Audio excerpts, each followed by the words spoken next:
The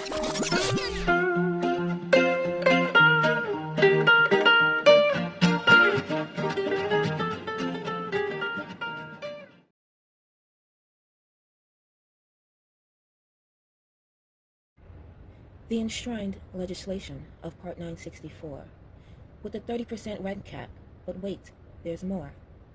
In housing we trust, friends become dust, a family highly shrouded, a family highly doubted. $40 billion to fully restore and renovate all of its buildings. The federal government has only provided a fraction of the funding needed for these improvements. But why? Even with the knowledge of the conditions being unacceptable and unsafe for the residents and their families. Renovations long overdue that has also brought down the property and its value. Is there a reason they weren't trusted with the full amount? What is the trust?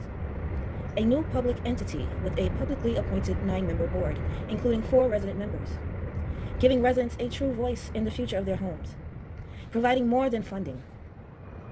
They can double the federal subsidy by switching to a project-based tenant protection voucher, TPV, funding. However, under the current federal rules, this new subsidy can only be obtained through a disposition to another entity. The trust would be that entity, a fully public entity that would work in partnership with residents.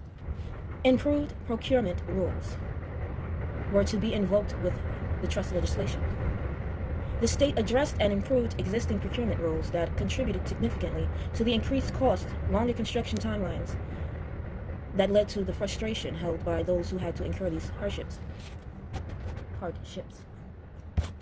According to the federal laws and regulations, they are not eligible to get federal protected base Section 8 TPVs by itself, entering into a ground lease with another entity, i.e. the trust. Who are the people that represent this entity? What are their names?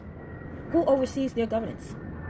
The 9-person publicly appointed board consisting of 4 residents. Who are these residents? Do they live in housing, or are they just residents of the county of? Owners of the land and buildings. Who are they? The trust has a long-term ground lease that will be renewed every 99 years. Tenant protection vouchers, TPV. They say it's worth double the subsidies they get through the current subsidy platform. What about those who have not received the voucher they applied for and was authorized to receive before these changes were made? If someone moves out, the vouchers are tied to the apartment. Why? So the property won't lose funding. Funding provided by the federal government through automatically renewed contracts. Is this method applied without consent of the residents as it pertains to their leases? If someone moves out of the development with or without continued assistance, it does not affect the subsidy tied to the apartment.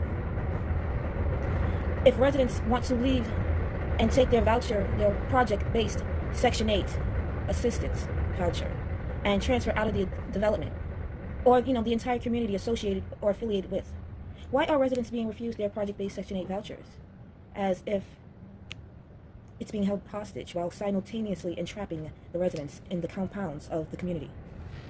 Palmia comes to mind. State law prohibits pledging the fee ownership of the property as collateral. Codified in state law, the low-income rights, protections, and rents must remain in place on these properties. Why doesn't this rule apply with private landlords and property management?